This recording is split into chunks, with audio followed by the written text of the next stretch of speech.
Bienvenidos entonces.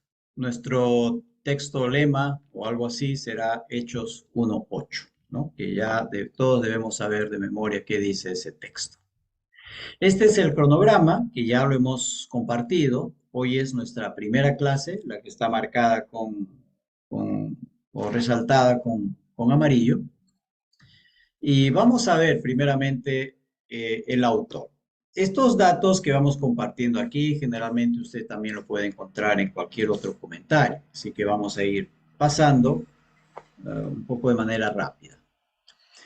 Cuando se trata de ver quién es el autor de un determinado texto, generalmente buscamos lo que se denominan evidencias externas, eh, y evidencias internas, ¿no?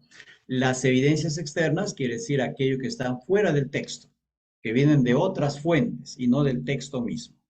Y cuando hablamos de evidencias internas, son pruebas o evidencias que vienen del texto mismo, del contenido del texto, ¿no? Muy bien. En las evidencias externas, ya desde el segundo siglo, en la segunda mitad del segundo siglo, estamos hablando pues del 150, poco más arriba, ya se hacía mención del libro de Hechos, perdón, sí, del libro de Hechos, quienes daban como autor al, a Lucas, ¿no? Por ejemplo, el canon muratoriano, que data aproximadamente del 175, ¿no?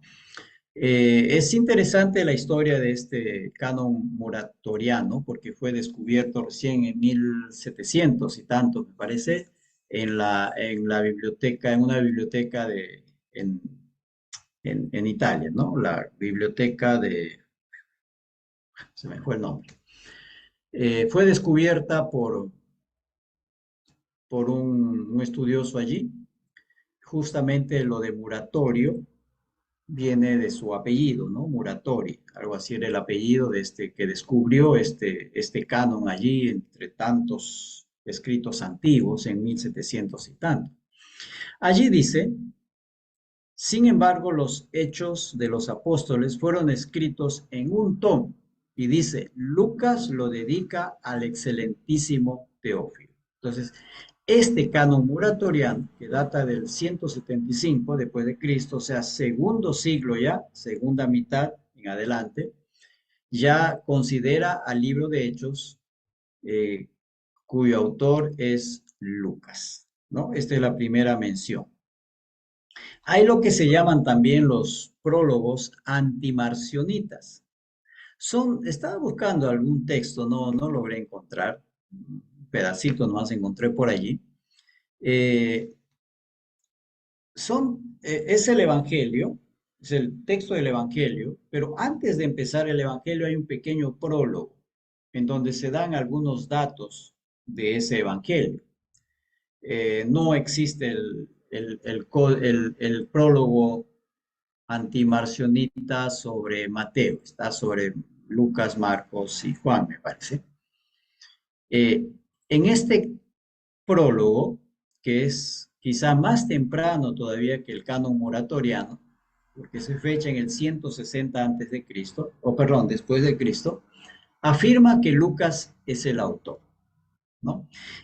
Este prólogo antimarcionita, no sabemos exactamente quién lo escribió, se puso allí ante los evangelios debido a que hubo un tal Marción que hizo su propio canon, ¿no? Consideraba que solo consideraba el evangelio de Lucas, los otros evangelios los desechaba. Y de las epístolas, solo las epístolas de Pablo, y el resto los desechaba. Y él decía que el Dios del Antiguo Testamento es un Dios vengador, malo, perverso, y pues no es un verdadero Dios, no es un Dios malo y perverso. Entonces, en cambio, el Dios del Nuevo Testamento es un Dios de amor y todo. Hizo todas sus elucubraciones por allí y fue rechazado, ¿no? Por la mayoría de los autores cristianos de esa época. Y entonces se comenta que un poco para contrarrestar la opinión de este Marción, que era una opinión contraria al resto de lo que la Biblia dice, escribieron estos pequeños prólogos allí para contrarrestar este problema de Marción. Ahora, nosotros sabemos que el Dios del Antiguo Testamento es el mismo Dios del Nuevo Testamento, por si acaso, ¿no? Hasta ahora hay algunos que piensan eso, y de repente usted lo ha escuchado, al menos yo lo escuché, diciendo que el Dios del Antiguo Testamento es un Dios malo, ¿no? Y como hoy en día está de moda este asunto del genocidio y todo eso, entonces el Dios del Antiguo Testamento es un Dios genocida, es un Dios que manda a matar a la gente, que manda a matar niños y cosas por el estilo, ¿no? Entonces hay que ver todas esas cosas en su contexto. Pero el Dios del Antiguo Testamento es el mismo Dios de ahora, porque Jesucristo es Dios hecho hombre. Todo lo que se dice sobre Yahvé o Jehová en el Antiguo Testamento, todo eso se aplica a Jesús. Cuando uno es cuidadoso y observa, todo lo que se dice de Jehová Dios o Yahvé Dios, todo se aplica a Jesús, porque Jesús es ese Dios hecho hombre. Ireneo en el 185 también hace mención de Lucas como su autor y lo propio hacen pues Clemente de Alejandría, Tertuliano, Orígenes, ¿no? A principio ya del siglo III, ya estamos hablando del 200 y tanto, ¿no? Todos ellos van declarando que tanto el Evangelio de Lucas como el libro de Hechos, el autor es Lucas, ¿no? Es Lucas. Okay. Sigamos aquí.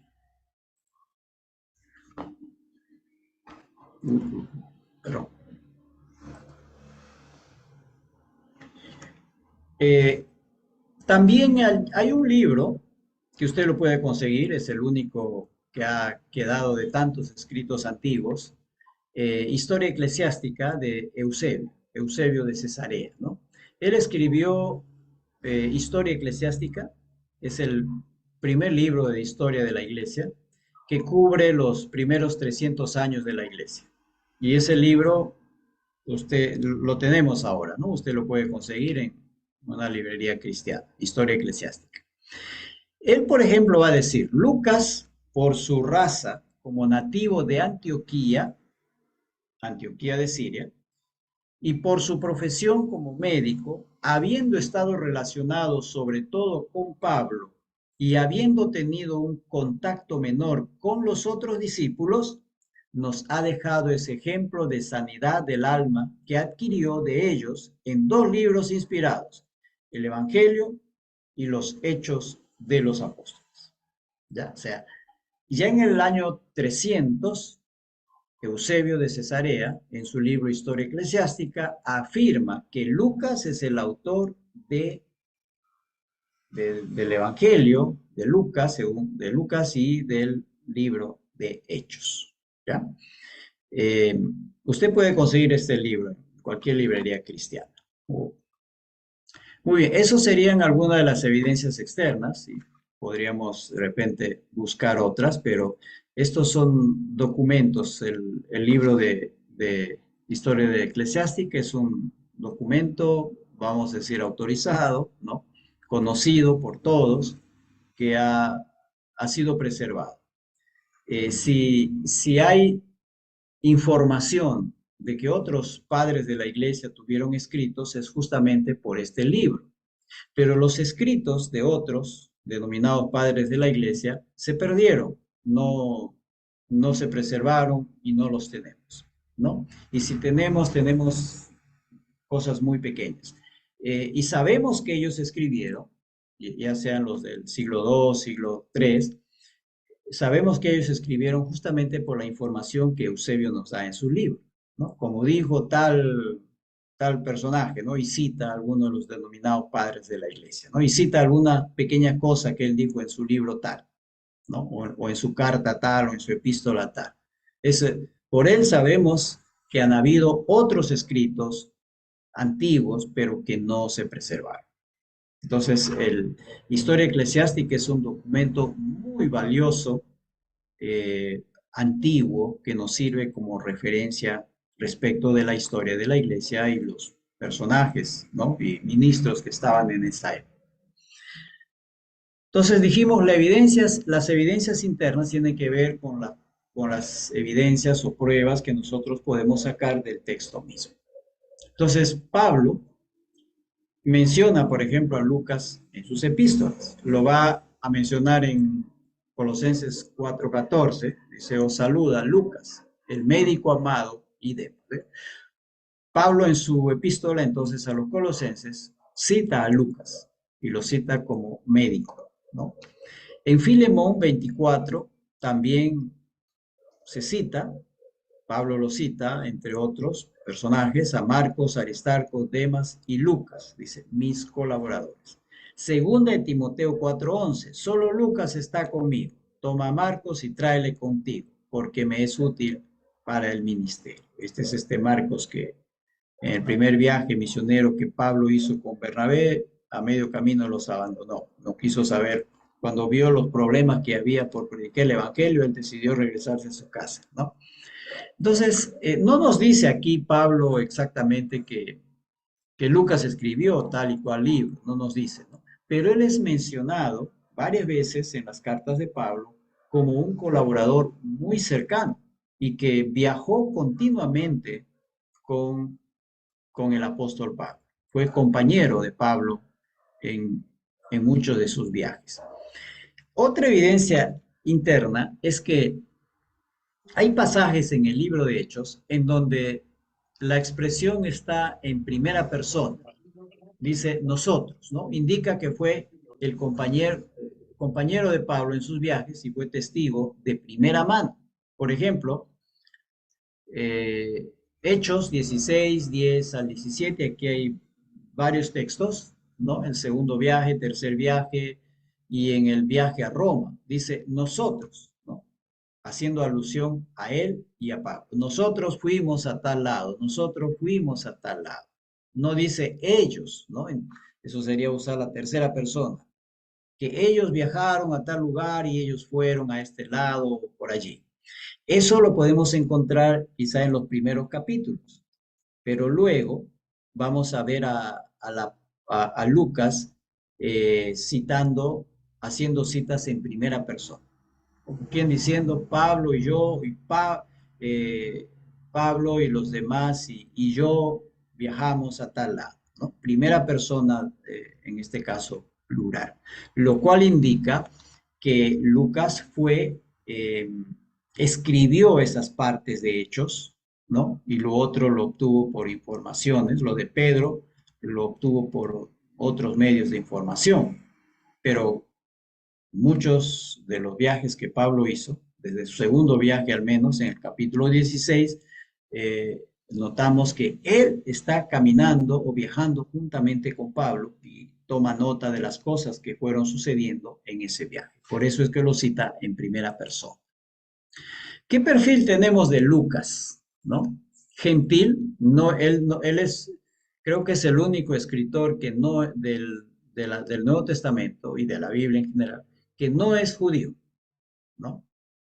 Es gentil, es de origen griego, parece. Es lo que se deduce de Colosenses 4:11. Cuando usted lee Colosenses 4:11, lo que está antes y después, Lucas está citado entre los gentiles, no entre los judíos, sino entre los gentiles, ¿no? Era natural de Antioquía. Esto, por ejemplo, nos lo va a decir el prólogo denominado Antimarcionita, que estuvimos viendo hace un rato. Allí va a decir que él era de Antioquía. Antioquía de Siria, porque también hay Antioquía de Pisidia, ¿no? Donde comenzó la obra, donde Pablo y Bernabé fueron llamados por la iglesia y por el Espíritu para ser enviados a la obra misionera. Él es médico, Colosenses, eso está en Colosenses. Él se convirtió ya siendo una persona adulta en Antioquía. Parece que él vivía allí, como nos dice ese prólogo, era original o había nacido en Antioquía y vivía allí, allí conoció a Pablo, a los demás cristianos y allí se convirtió al Evangelio, ¿no? Su amistad con Pablo empezó justamente en la iglesia de Antioquía, que es donde él empieza a relatar, ¿no? Amigo y compañero de Pablo, porque usa esa nosotros, ¿no? Que acompañó a Pablo en sus viajes, fue soltero, escribió el Evangelio de Lucas y Hechos y murió a los 84 años en Beocia. Beocia era una región de, de Grecia. Fíjense, aquí está un pequeño escrito justamente del prólogo antimarcionita a, a Lucas, ¿no? El prólogo. Dice, Lucas, antioqueño de Siria, de profesión médico, fue discípulo de los apóstoles. Más tarde siguió a San Pablo hasta el martirio de este. Sirvió al Señor sin falta, no tuvo mujer ni engendró hijos, ¿no? Esto está sacado del prólogo antimarcionita del siglo II. Y aquí tengo otro que encontré por allí, esto, fíjense esto, está bien, es un extracto de un escrito, perdón, ahí está. Según una antigua tradición contenida en un, que dice aquí, en un texto del siglo II, conocido como prólogo antimarcionista, Lucas, el querido médico de San Pablo, murió a los 84 años de edad en Beocia, es una región de Grecia, ¿no? Grecia que va por allí aproximadamente por la península del Peloponeso, en cuya capital, Tebas, aún se venera un sarcófago de mármol vacío. Parece que hasta ahora allí hay un sarcófago vacío de mármol que se dice que fue en el cual sepultaron a Lucas. San Jerónimo, ¿no? Confirma que la urna con sus reliquias fue trasladada a Constantinopla durante el siglo IV bajo el emperador Constantino. O sea, Constantino mandó su comisión a Tebas, que era la capital de Beocia, de esa región, y vació el sarcófago, ¿no? Y en una pequeña urna juntó todos los restos, los huesos de Lucas y se lo llevó a Constantino. Eso es lo que nos dice esta tradición. El profesor Will Marin afirma que se hizo medir el sarcófago tebano y se comprobó que se ajusta perfectamente a las medidas de la caja de plomo abierta en Padua. Bueno, eso es lo que dice la tradición, no tenemos más información. Ustedes saben que hay todo un tráfico o hubo un tráfico y hasta ahora, sobre las reliquias, ¿no? Se vendían reliquias, por eso es que dicen, no, que en tal iglesia hay un pedazo de la cruz de Cristo, ¿no? Y alguien dijo, si se juntaran los pedazos o astillas de la cruz de Cristo, que están repartidas en distintas partes del mundo, habría para construir un barco, dicen, ¿no? Entonces, ¿qué de esto es cierto, qué no es cierto? No sabemos. Entonces, como no nos interesa estar adorando reliquias ni nada por el estilo, nos da por igual. Simplemente lo vamos tomando como una información, como una evidencia de algo que existió. Relación entre Lucas y Hechos. Aquí está el prólogo de Lucas y está el prólogo de Hechos. Si ustedes se dan cuenta, he resaltado con amarillo. Hechos está dedicado a Teófilo y Lucas igual. Acá está en el capítulo, versículo 3, oh excelentísimo Teófilo. Y acá en el versículo 1 de Hechos también está lo de Teófilo, ¿no? Luego dice las cosas que entre nosotros han sido, perdón, antes de eso. Hechos dice en el primer tratado. Cuando uno compara esto con el inicio de Lucas, nos damos cuenta que Hechos aquí se está refiriendo a lo que se escribió en Lucas, ¿no? Por eso dice en el primer tratado, ¿no? He tratado de poner en orden las historias de las cosas que entre nosotros han sido ciertísimas. Versículo 3 dice, después de haber investigado. Hechos dice, pruebas indubitables, ¿no? O sea, después de la investigación se tuvo pruebas indubitables, pruebas que no se pueden dudar de que todo lo que se dijo sobre el Señor Jesucristo en Lucas son ciertas, ¿no? Todo lo que él dijo en su primer tratado, dice, es producto de su investigación, de una investigación muy exhaustiva que él hizo. También podemos encontrar una relación entre el Evangelio de Lucas y Hechos en el final de Lucas y el inicio de Hechos. Por ejemplo, Lucas 24:47 dice, y que se predicase en su nombre el arrepentimiento y el perdón de pecados en todas las naciones, comenzando desde Jerusalén. ¿Y qué nos dice el Hechos 1:8? Recibiréis poder cuando haya venido sobre vosotros el Espíritu Santo y me seréis testigos en Jerusalén, en toda Judea, en Samaria y hasta lo último de la tierra, ¿no? O sea, empezando en Jerusalén.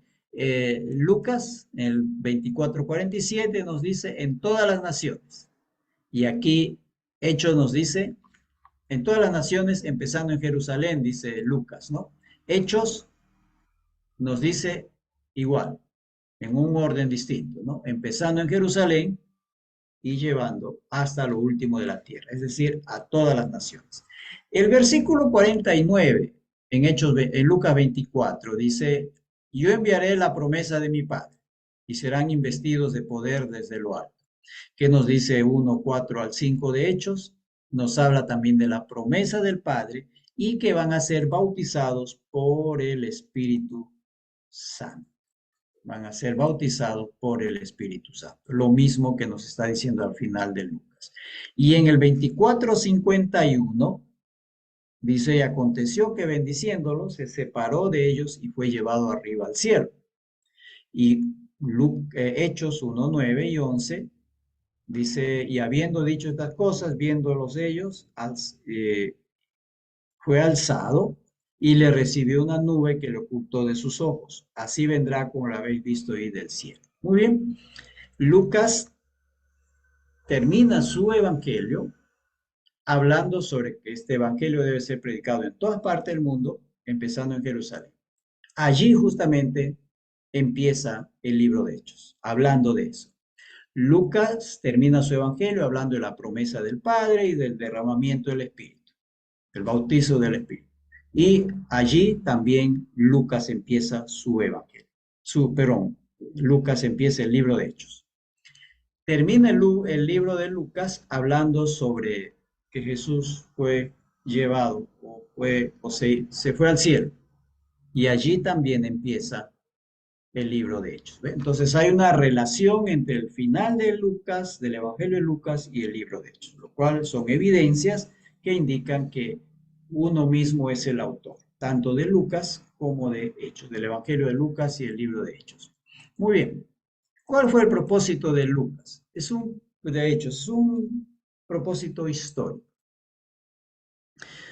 Es narrar tal como sucedieron las cosas, de cómo el Evangelio fue avanzando y de esta manera proporcionar un testimonio veraz, muy cierto de los acontecimientos que fueron sucediendo cuando el Evangelio fue avanzando, ¿no? Teológico, es llamado el Evangelio del Espíritu, ¿no? Porque muestra cómo el Espíritu Santo va obrando, es el Espíritu Santo el que va guiando, ¿no? Acordémonos de eso, que cuando Pablo quiere ir para un lado, el Espíritu le dice, vete para otro lado, ¿no? O cuando Pedro está orando en la azotea y vienen y le dice, van a venir a buscarte y él va por orden del Espíritu, va a la casa de Cornelio y va a ir a predicar en la casa de un gentil, abriendo las puertas del Evangelio para los gentiles, ¿no? Eh, eh, en todo el testimonio y la predicación que uno va escuchando, que uno va viendo en Hechos, destaca la persona del Señor Jesucristo. En todo, en los milagros que se van haciendo, en las prédicas tanto de Pedro como de Pablo, eh, el enfoque principal o el personaje principal de todo es la persona de Cristo como único Señor y Salvador.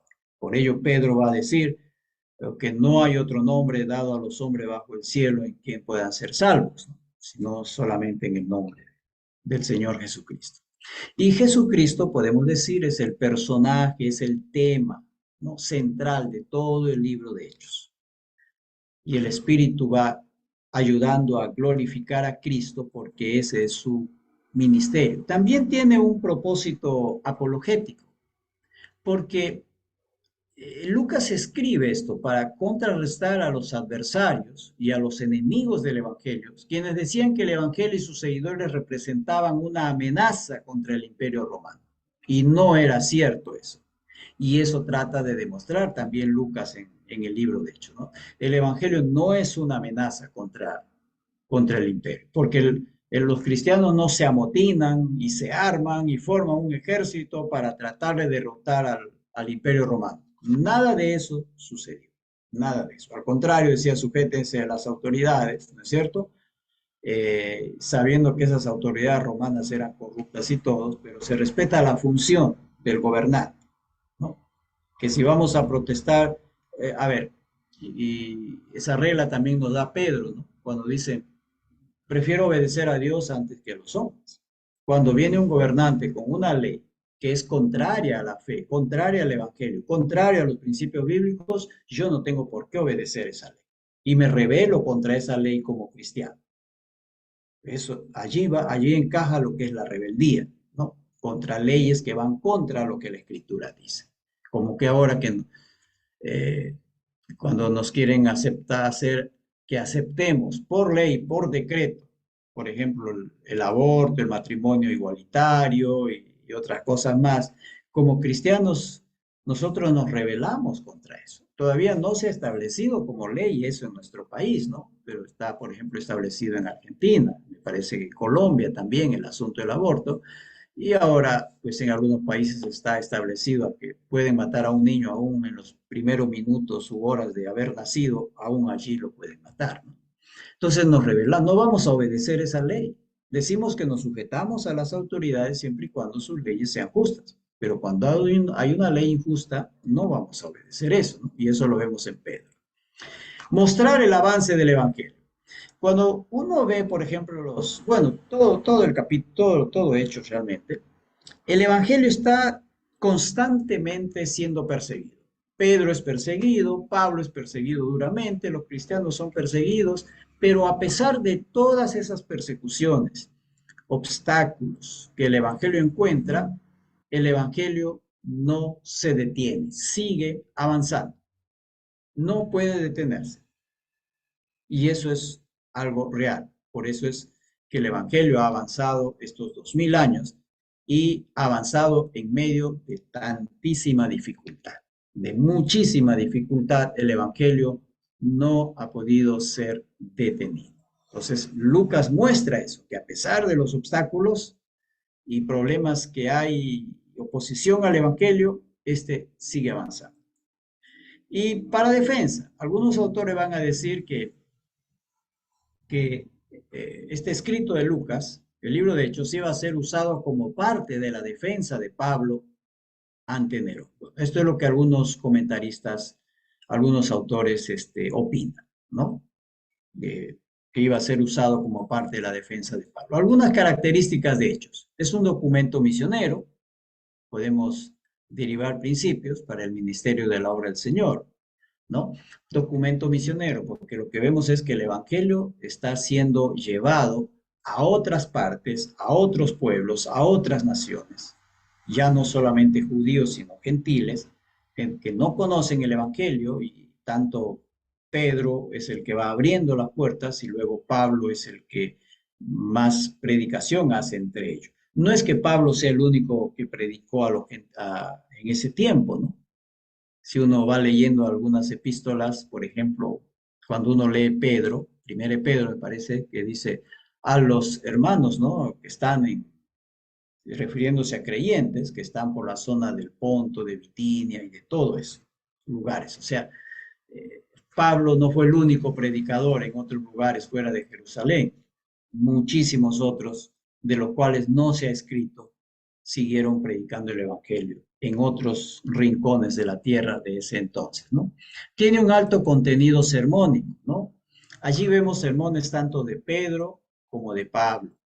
Y en esos sermones es presentado Jesucristo como Señor y como Salvador.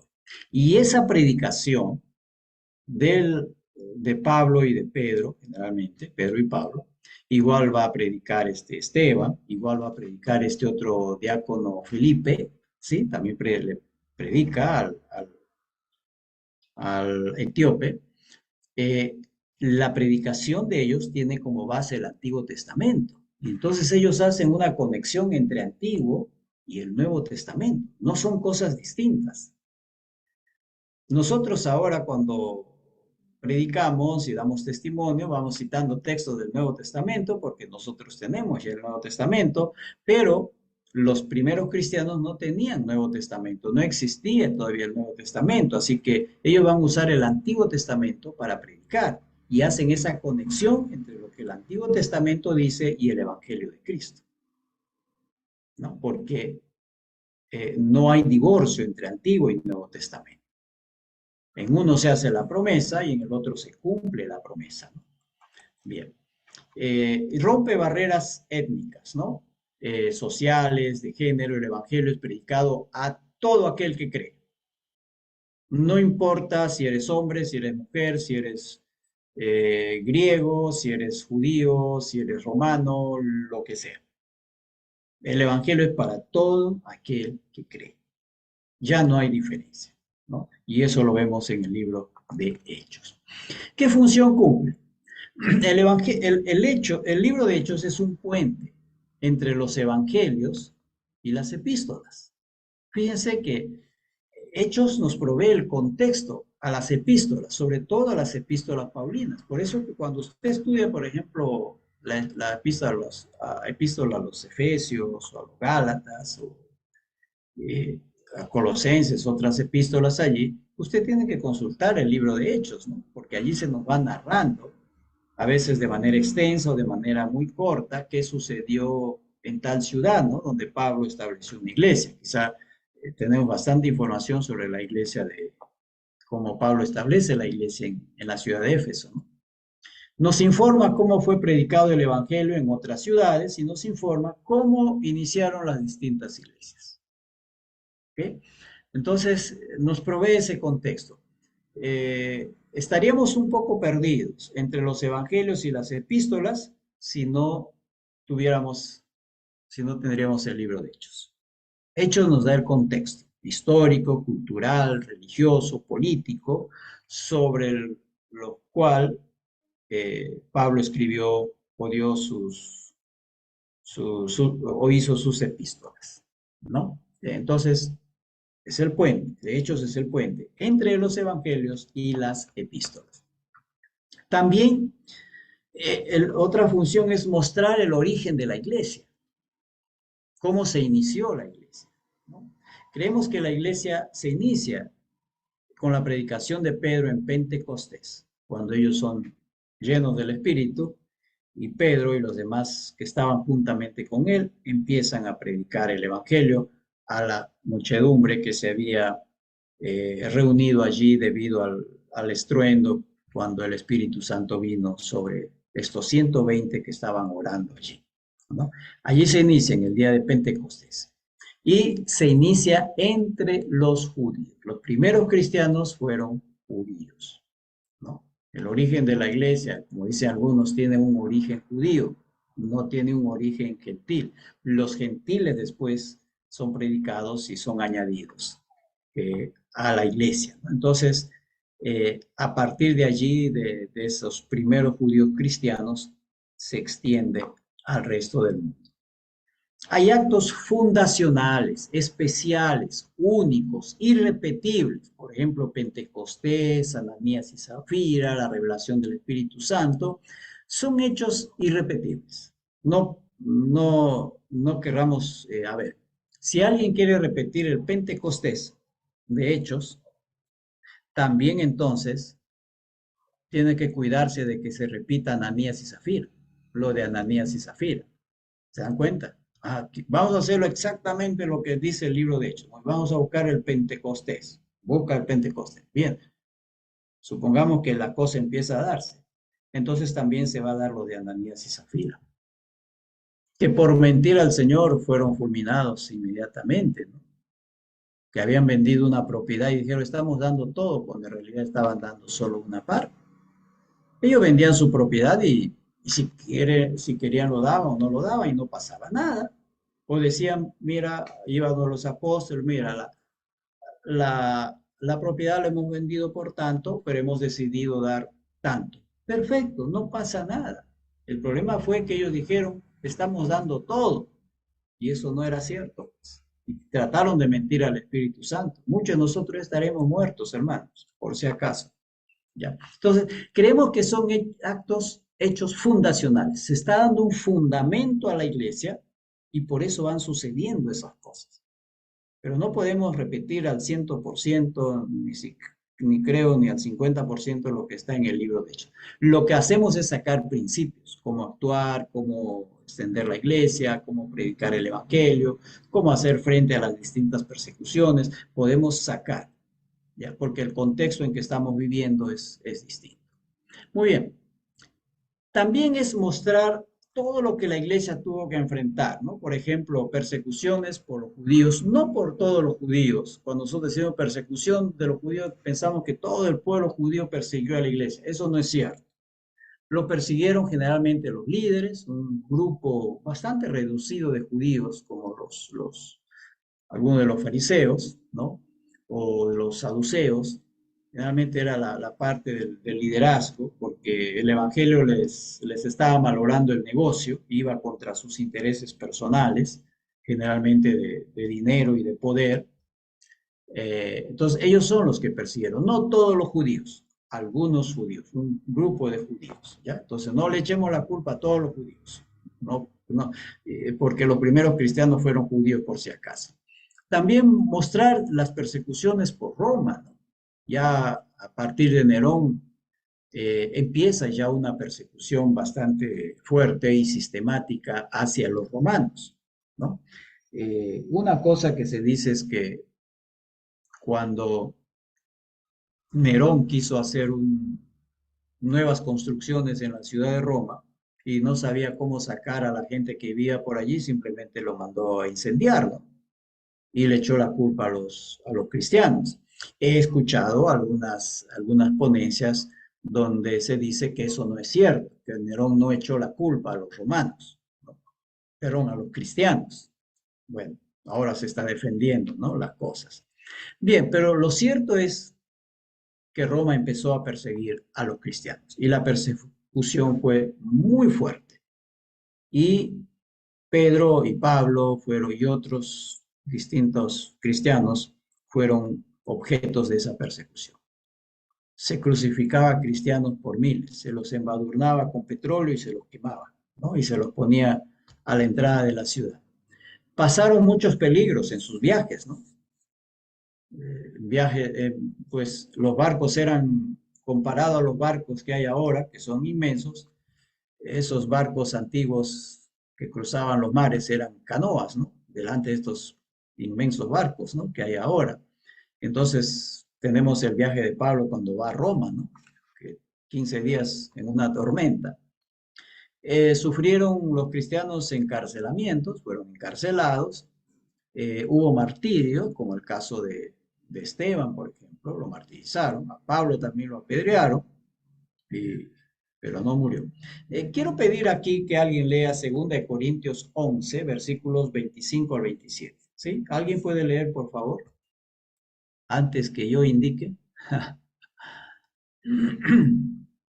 ver, ¿quién lee? Amén. 2 Corintios 11, 25, 27. Que alguien busque su Biblia y lo lea, por favor.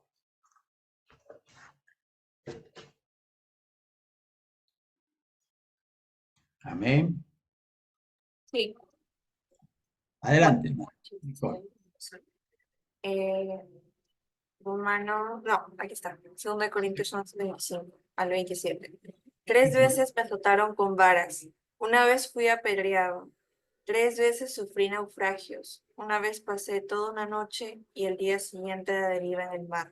He estado en muchos viajes muy largos, enfrenté peligros de ríos y de ladrones, enfrenté peligros de parte de mi propio pueblo, los judíos, y también de los gentiles. Enfrenté peligros en ciudades, en desiertos y en mares. Y enfrenté peligros de hombres que afirman ser creyentes, pero no lo son. He trabajado con esfuerzo y por largas horas soporté. muchas noches sin dormir. He tenido hambre y sed, y a menudo me he quedado sin nada que comer. He temblado de frío sin tener ropa suficiente para mantenerme abrigado. Ahí está. El apóstol Pablo está un poco narrándolo, todo lo que le pasó por causa del Evangelio. Y eso fue la experiencia de muchos de los apóstoles. No solamente le sucedió a Pablo, sino que es lo que tenemos registrado, pero eso se puede aplicar a muchos otros hermanos, no solamente apóstoles, sino creyentes que tuvieron que sufrir por causa del Evangelio. Y el libro de Hechos es una muestra de eso, ¿no? De las cosas que se sufre por causa del Evangelio. Ahora, también el libro de Hechos va a mostrar un enfrentamiento de poderes. ¿Quién es Señor? ¿El Señor es Cristo o es César?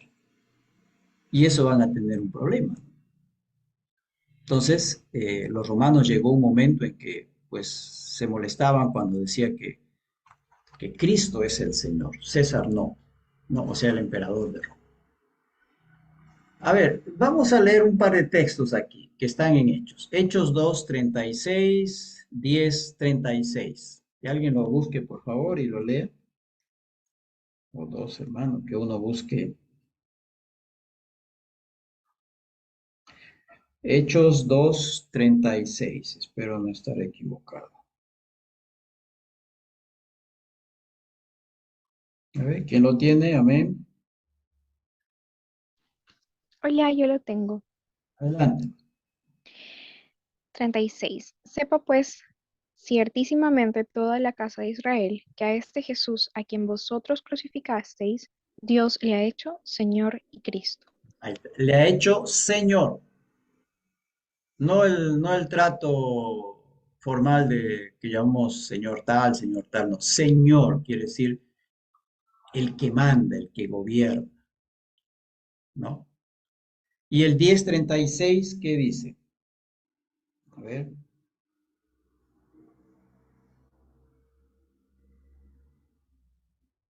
¿qué dice el Amén, 10? pastor. Adelante, hermano. 10:36.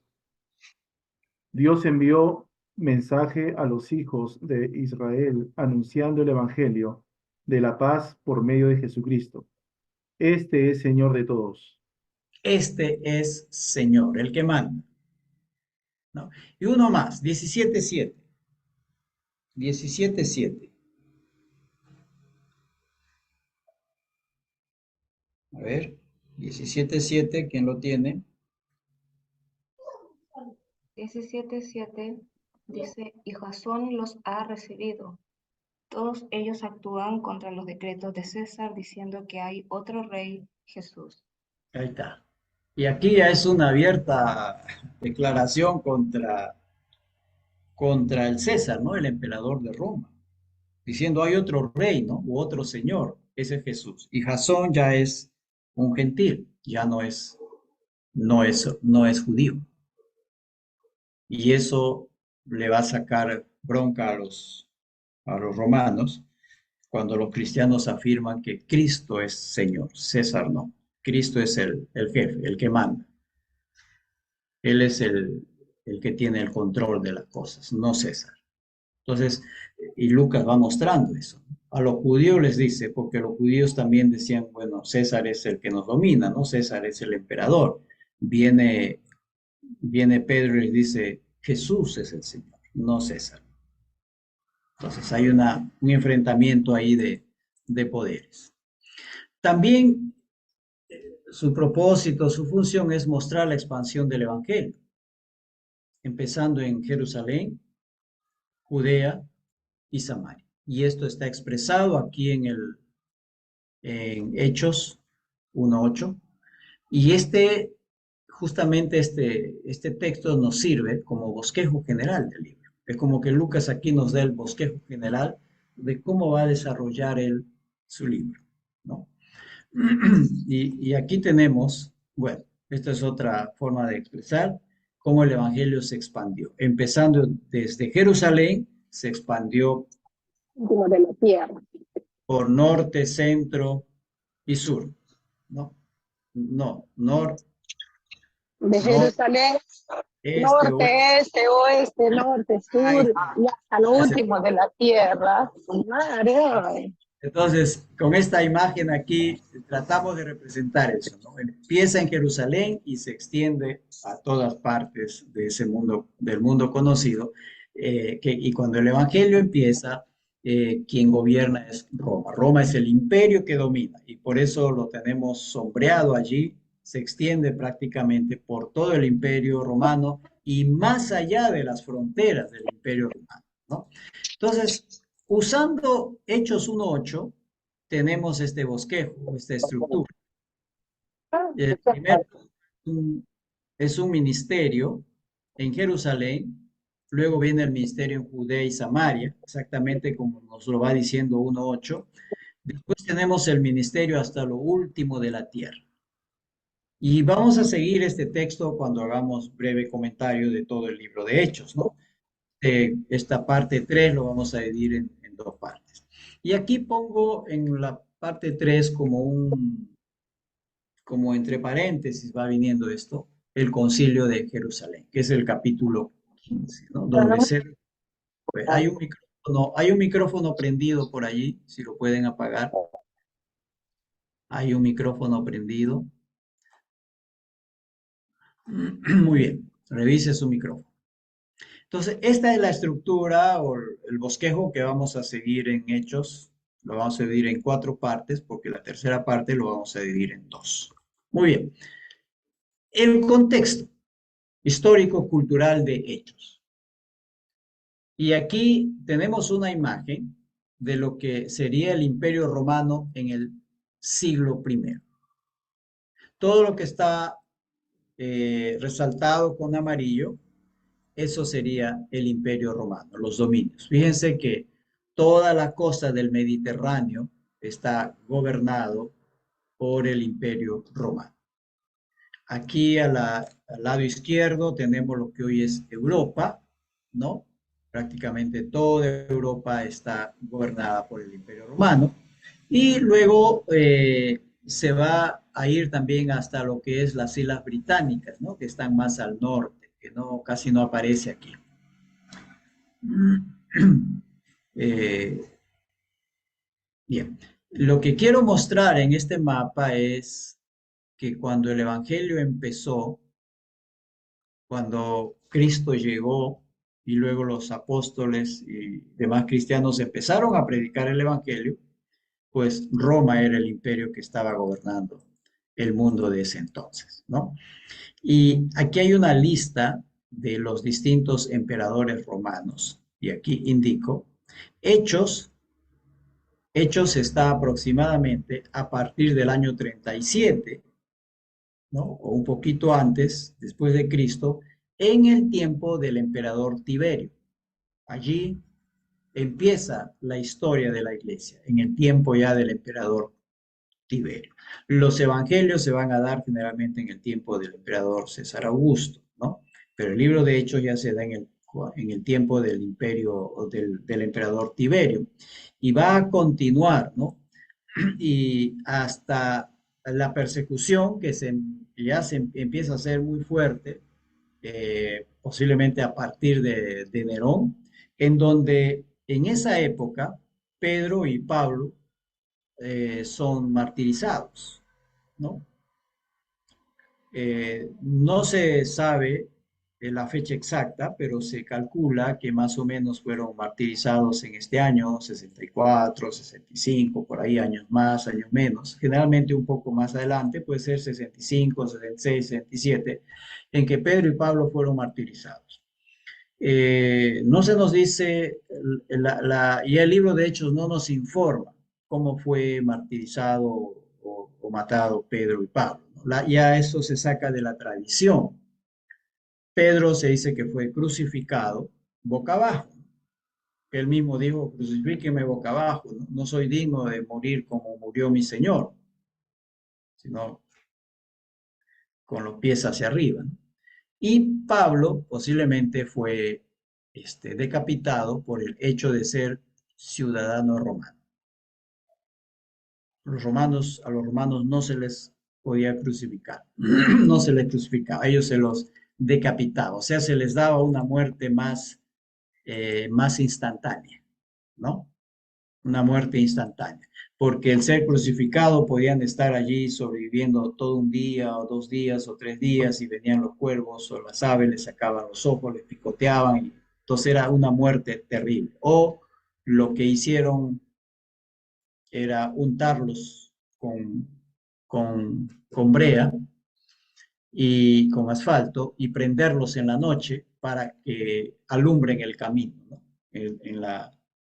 En la entrada a Roma o en otros lugares, los crucificaban y los prendían fuego. Una muerte terrible.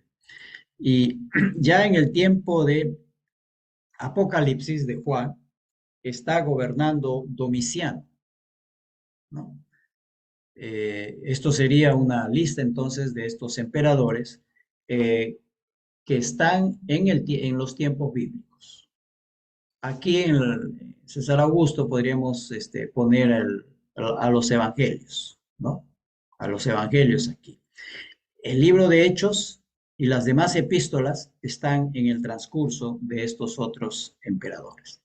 Pero ya la iglesia empieza a ser perseguida, los cristianos empiezan ya a ser perseguidos, ya no solamente por ese grupo de élite judía, sino también por los romanos, por los emperadores romanos.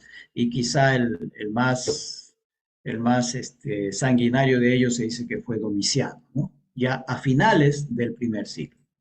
Muy bien. Ahora, gobernadores romanos en Judea. Los gobernadores eran los representantes del emperador. En la Biblia tenemos a tres. Uno que es Poncio Pilato, se le nombra con nombre y todo, que gobernó entre el año 26 y 36. Él es el que juzga a Jesús, no le encuentra ningún delito, le quiere soltar, pero él, por la presión judía, él prefiere elige por sus propios intereses para no ser sacado como gobernador, y pues es el que sentencia a Jesús a muerte o da la sentencia. También tenemos más adelante a otro gobernador, Marcos Antonio, Félix, que lo vemos en el libro de Hechos y en los capítulos 23, 24, 25. Tenemos a Félix y tenemos a Porcio Festo, ¿no? Félix es el emperador, es el gobernante cuando Pablo es tomado preso en Jerusalén y es encerrado en la cárcel. Y Félix le deja preso a Pablo cuando Porcio Festo entra como gobernador. A estos dos, o sea, a estos tres gobernadores, Poncio Pilato en el tiempo de Jesús, y Marco o Antonio Félix y Porcio Festo en el tiempo de Pablo. Hay otros gobernadores intermedios, pero que no se nombran en el texto bíblico, ¿no? También se nombra a Herodes Agripa, ¿no? Herodes Agripa I,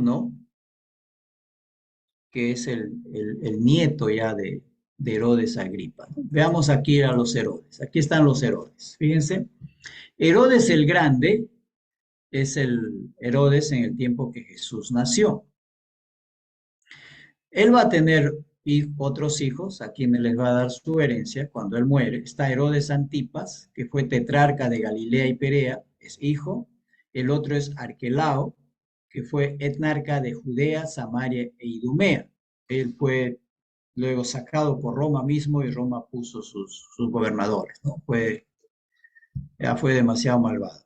Está Felipe Herodes, tetrarca de Iturea y Traconite, el territorio que está más arriba, también hijo. Ahora, Herodes Agripa, que fue rey de Palestina, que se nombra en Hechos 1:23, Hechos 12.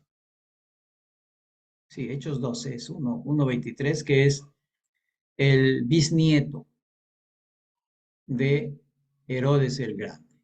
Y el otro Herodes, Herodes Agripa II, que se le nombra en Hechos 25 y 26.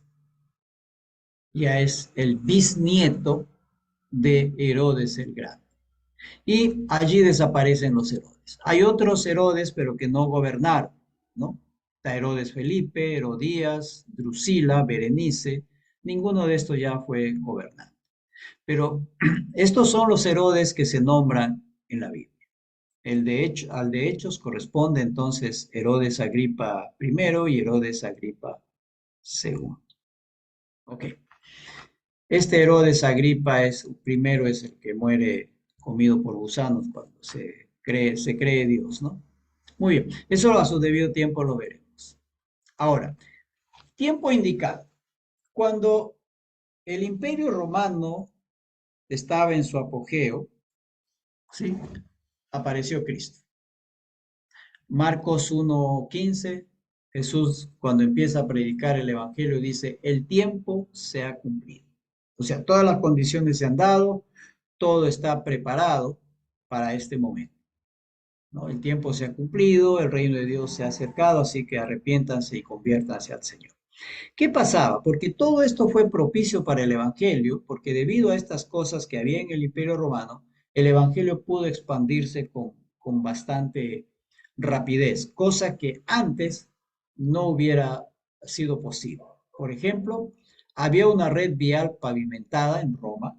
Hasta ahora existen esos. Si alguien de nosotros ha visitado Italia, posiblemente habrá visto alguna de estas vías, ¿no? Porque hasta ahora todavía se conservan vías pavimentadas que circulaban por todo el Imperio Romano. De aquí viene ese dicho, ¿no? Que dice, todos los caminos conducen a Roma. Bastaba que tú encontraras una de estas vías, te guiaras hacia tal lugar y entonces esa vía, tú continuabas por esa vía y te hacía llegar a Roma, ya sea que estés en el norte, en el sur, no sé, pero habían vías pavimentadas.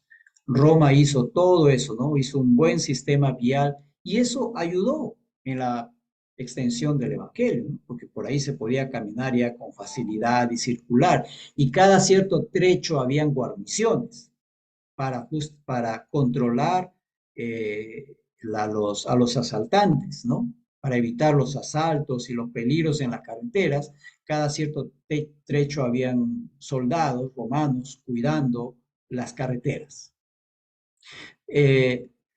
Había lo que se llamaba la Pax Romana, ¿no? Augusto, el emperador Augusto, pacificó el imperio. El imperio había estado en una guerra civil, en revuelta, no se podía caminar porque corría peligro, pero cuando el emperador Augusto gobernó, entonces él logró pacificar el imperio romano, lo pacificó, y entonces se podía circular con mayor tranquilidad.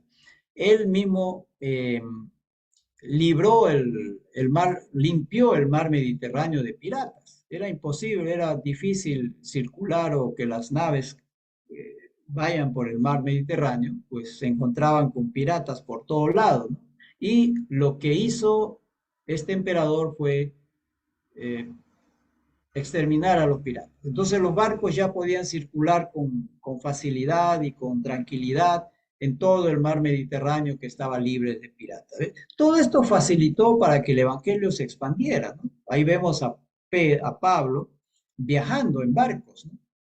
Viajando en barcos por el mar Mediterráneo. El único obstáculo que encuentra no son los piratas, sino las tormentas. También en ese tiempo había lo que el griego era la lengua franca, o sea, la lengua universal. Todo el mundo conocía griego y era la lengua con el cual podían comunicarse todos. No importa qué lengua hables, cuál sea tu lengua madre, pero si sabías griego, te podías comunicar con quien sea. Es parecido a lo del inglés ahora, ¿no? Si tú sabes inglés, puedes ir a cualquier parte del mundo y siempre te vas a comunicar porque sabes inglés, ¿no? A cualquier parte que vayas, siempre vas a encontrar a alguien que sabe inglés y te vas a poder comunicar. Eso era el griego, y el griego perseveró como lengua franca hasta el año 500 todavía, ¿no? Y también estaba la Septuaginta, que es la traducción del Antiguo Testamento al griego, traducción que se hizo aproximadamente entre el año 250, 280 antes de Cristo, ¿no? Y esta fue la versión que usaban los apóstoles cuando predicaban el Evangelio. porque estaba en griego y todos podían entender. Entonces, todo esto propició para que el evangelio se expandiera rápidamente. Por eso dice, el tiempo se ha cumplido. El tiempo está dado, Dios ha provisto el tiempo indicado para que el evangelio pueda propagarse. Sin estas condiciones hubiera sido muy difícil que el evangelio se propague rápidamente en esa época. Entonces son algunas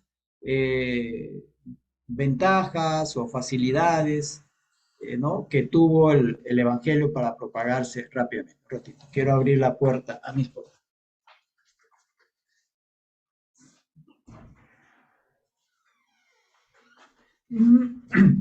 Muy bien. La religión en ese tiempo. Roma adoptaba las deidades de los países conquistados, ¿no? Y eso es, por ejemplo, el panteón romano, ¿no? Era abundante en deidades. Pablo justamente se aprovecha de esto, ¿no? Cuando está pasando por Atenas, me parece, va al panteón y lee una piedra ahí que dice al Dios no conocido. Por si acaso existe un Dios y no le hemos puesto acaso altar. Entonces, para no sufrir la venganza de ese Dios, vamos a ponerle una piedra ahí que diga el Dios no conocido. Entonces, Pedro aprovecha eso Pablo aprovecha eso para decir, bien, vengo a predicarles a ese Dios que ustedes no conocen, que lo tienen en su panteón y no lo conocen, yo les vengo a predicar para que ustedes lo conozcan. Entonces, se aceptaban todos los dioses, no queremos pelear con ningún Dios. Sucedió, se sabe que, por ejemplo, en la India, los misioneros vieron que muchos de los indios de la India, ¿no? A veces se les denomina hindús, en realidad sus gentilicios son indios y no hindús. Hindús es la religión, ¿no? Hindú es la religión. Bien. Cuando fueron los misioneros para la India, vieron que muchísima gente se bautizaba, estaban felices porque después se estaban convirtiendo, ¿no? Y después conversando con ellos se dieron cuenta que no dejaron sus otros dioses, sino que como escucharon que había un nuevo Dios, entonces también se bautizaron en nombre de ese Dios, para estar bien con ese nuevo Dios que ellos todavía no conocían, ¿no? Pero no se habían convertido al Evangelio, ¿sí? Sino que simplemente estaban aceptando un Dios más dentro de su panteón. Y eso sucedía en el tiempo de que el Evangelio es predicado, ¿no? Cada oficio tenía una deidad por patrón. ¿Se acuerdan de la diosa, ¿no? La Diana, con Pablo tiene problemas con eso? Parecido ahora, ¿no? Pues, por ejemplo, Santa Rosa es patrona de la Guardia Civil, ¿no? Patrona de América, que San Martín es patrón de tal cosa, que tal santo es patrón de esto y patrón del otro. Entonces, y parecido ahora, ¿no? Parecido al que es ahora. Cada oficio, cada lugar está dedicado a tal santo, a tal Dios, ¿no? La deidad suprema era Júpiter, ¿no? Óptimo, ¿no? Júpiter quiere decir óptimo, máximo, el mejor, el mayor de todos. Aquí una pequeña lista, simplemente, porque la lista es más larga. Está la mitología griega y la mitología romana, ¿no?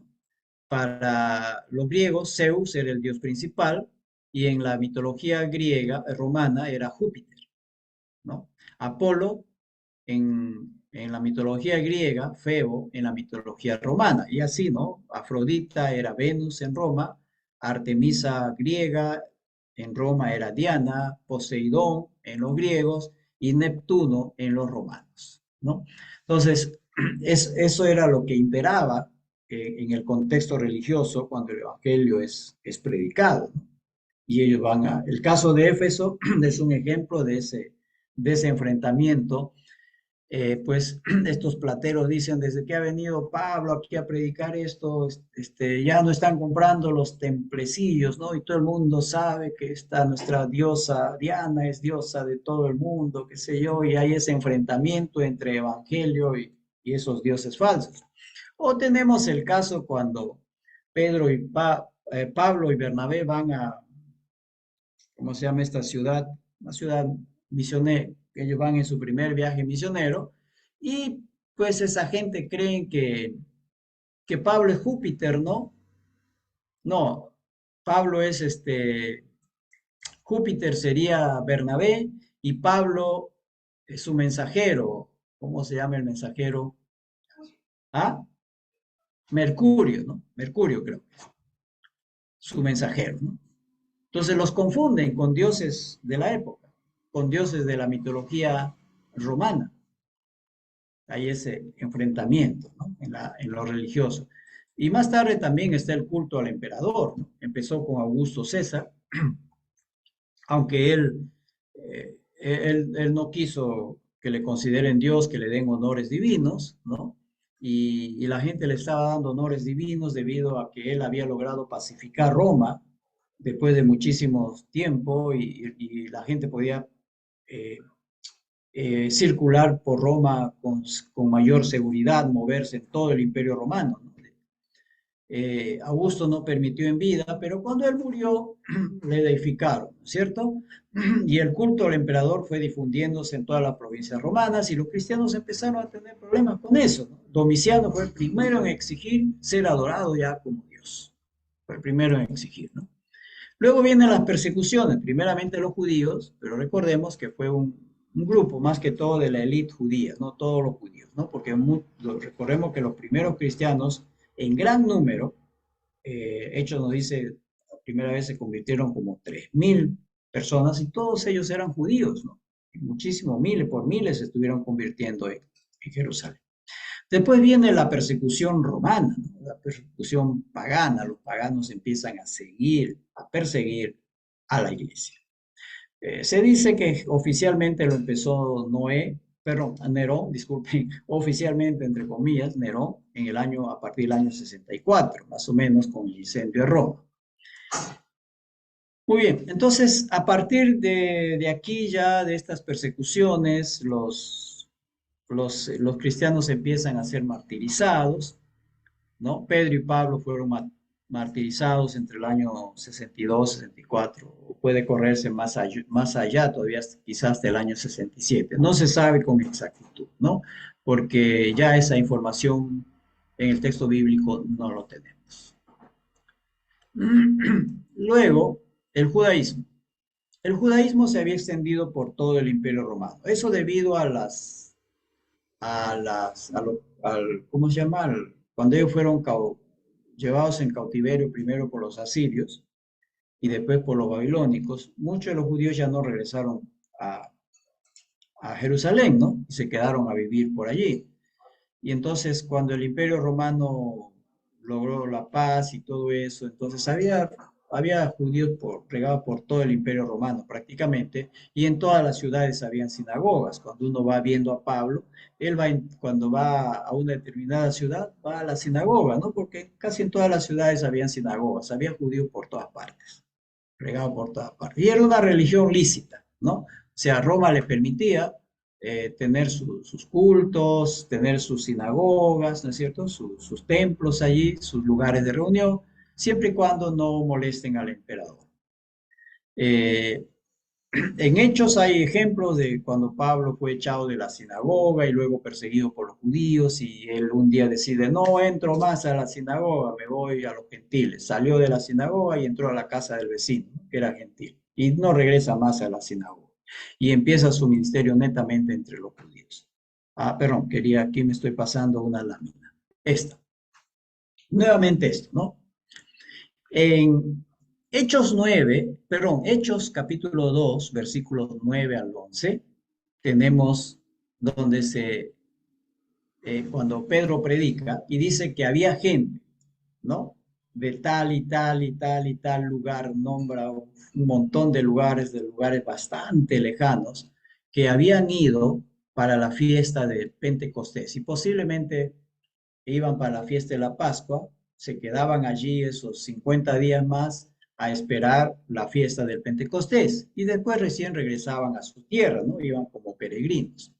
O algunos iban solamente para una determinada fiesta. Pero allí en Hechos 2, versículos 9 al 11, nos nombra un montón de personas de distinta procedencia, de distintos lugares del Imperio Romano, que escuchan a Pedro predicar el Señor.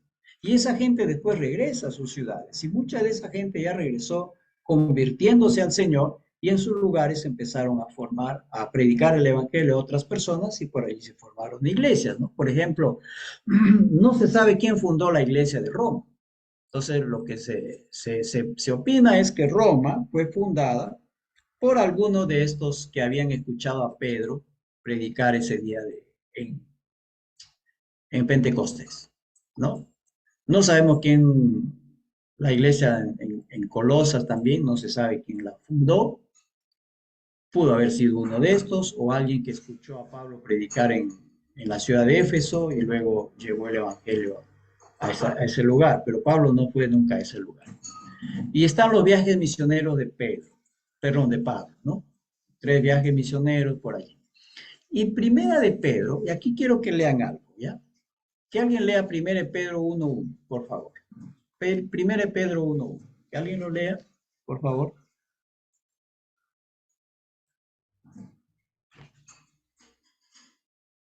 A ver, ¿quién lo tiene?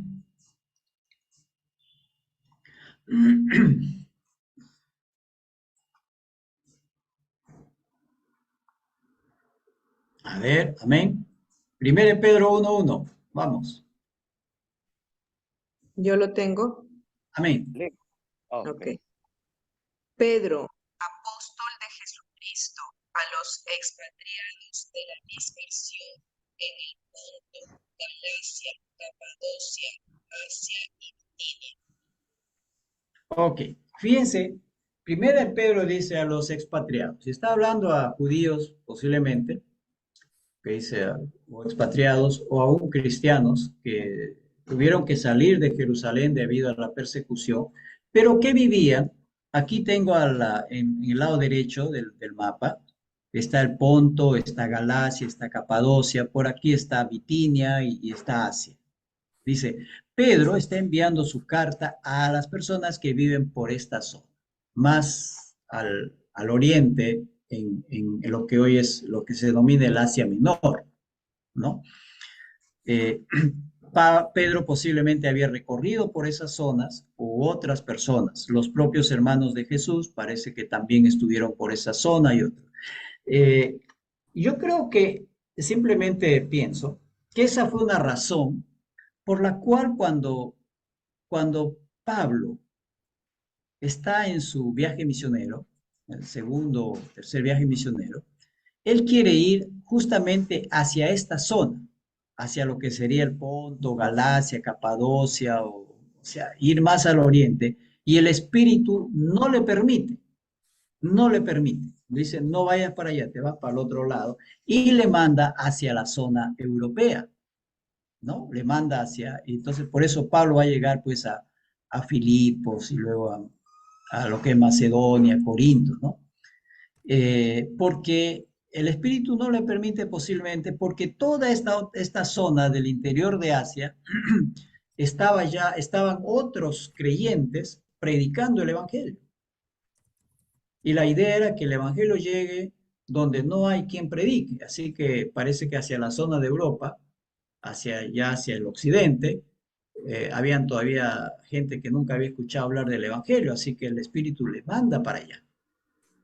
Ya, le manda hacia la zona. Y Pablo va a decir, por ejemplo, en Romanos 15, todo lo he llenado del Evangelio y he llegado hasta el Ilírico. El Ilírico era esta zona acá de esta costa, ya que está frente a Roma, ¿no? A Roma va a llegar cuando lo llevan como preso. Bien, aquí he marcado simplemente algunos puntos, ¿no? Está Jerusalén, está Antioquía, de donde va a salir Pablo, y aquí está Éfeso, y aquí va a haber otras ciudades donde Pablo predicó. El Evangelio también llegó a Egipto, llegó a Cirene, entonces son las costas en el África, se extendió hacia la zona de Grecia, ¿no? Y va a llegar hasta Roma. Y Pablo va a decir luego que su intención es ir a España. No sabemos si fue o no a España, si llegó, ¿no? Pero con ese propósito le escribe a Roma. Entonces, algunos puntos nomás que he puesto aquí, pero en realidad son muchísimos más, en donde Pablo y otros cristianos llegaron predicando el Evangelio. Muy bien, algunas conclusiones. El Señor va a disponer los tiempos y personas adecuadas para el avance del Evangelio, ¿no? De su obra en el mundo. El Señor dispone y lo dispuso en el momento exacto. El Señor Jesús vino y luego sus discípulos y apóstoles expandieron el Evangelio. Y el Evangelio no puede ser detenido por nada. Haga lo que hagan las fuerzas humanas y aún las fuerzas diabólicas, el Evangelio no puede ser detenido. Y eso tengámoslo por cierto. No puede ser detenido. Si usted no predica, lo va a hacer otro. El Señor va a levantar otro. Y si ese otro se calla, el Señor va a levantar otro. Lo cierto es que el Evangelio sigue. Hechos muestra el plan divino para la predicación y la expansión del Evangelio. Eso lo tenemos en Hechos 1:8, ¿no? Jerusalén, Judea, Samaria y hasta lo último de la tierra. El Espíritu Santo dirige la predicación, dirige hacia dónde el Evangelio debe expandirse. Y podemos añadir algo aquí más. El mensaje central en el libro de Hechos es el Señor Jesucristo. Él es quien debe ser predicado y conocido en todo el mundo. Muy bien. Ok, hermanos. Hasta ahí, ya estamos ya sobre la hora. Me estoy pasando un minuto. Esto sería la, ¿cómo se llama? La introducción general. Y la próxima clase vamos a ir a Hechos 1 hasta el capítulo 8. Vamos a tratar de hacer un resumen bastante comprimido de estos primeros ocho capítulos. ¿Ya? Muy bien. Entonces, ahí concluimos esta noche y se le va a asignar un grupo entonces para su trabajo de investigación y pónganse de acuerdo en qué momento y cuándo reunirse cada uno de los grupos. Comuníquense a través, les sugiero que formen su grupo, ¿cómo se llama? Cuando formas un grupo en el WhatsApp, ¿no? Grupo de investigación, lo formas ahí. Sí, hermana, diga, y con eso concluimos. Ujú. Profesor, solo un minutito para compartir con los hermanos, em, un momentito el número para que los que deseen inscribirse en el curso lo puedan hacer.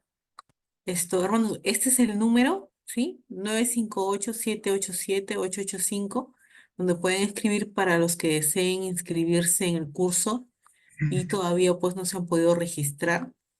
Este es el número para que puedan contactarme y apoyarles con lo que sería su registro. Sí, eso sería todo, profesor. Ok, concluimos entonces hoy día. Vamos a terminar con una palabra de oración, ya que le veo ahí a nuestra hermana Erika. Le pido por favor que cierre la clase con una palabra de oración. Sí, hermana, por favor. Señor Padre, te damos gracias, Señor, por esta primera clase. Te damos gracias, Señor, por este tiempo que estamos, Señor, en tu presencia, con mucho deseo, Señor, de seguir aprendiendo más y más de tu palabra. Te damos gracias, Señor, por nuestro hermano, nuestro profesor, Señor, que está dirigiéndonos en este estudio. Te doy gracias, Señor, y te pido, por favor, que bendigas a cada uno de los que estamos acá presentes, Señor, que nos ayudes, Señor Espíritu Santo, a tener esa disposición, ese corazón dispuesto, Señor, para recibir tu palabra, Señor. Queremos conocerte más, queremos prepararnos más, Señor, para ser como esa iglesia, Señor, de hechos, y poder, Señor, llegar hasta los últimos confines de la tierra, Señor, porque para eso, Señor, tú nos has llamado, para seguir, Señor, predicando el Evangelio, para seguir predicando las buenas nuevas, Señor, y la salvación en nuestro Señor y Salvador Jesucristo. Gracias, Señor, por favor. Que sea tu bendición sobre cada uno de nosotros, Señor. Te lo pedimos con acción de gracias en el nombre de Jesús. Amén y amén. Amén.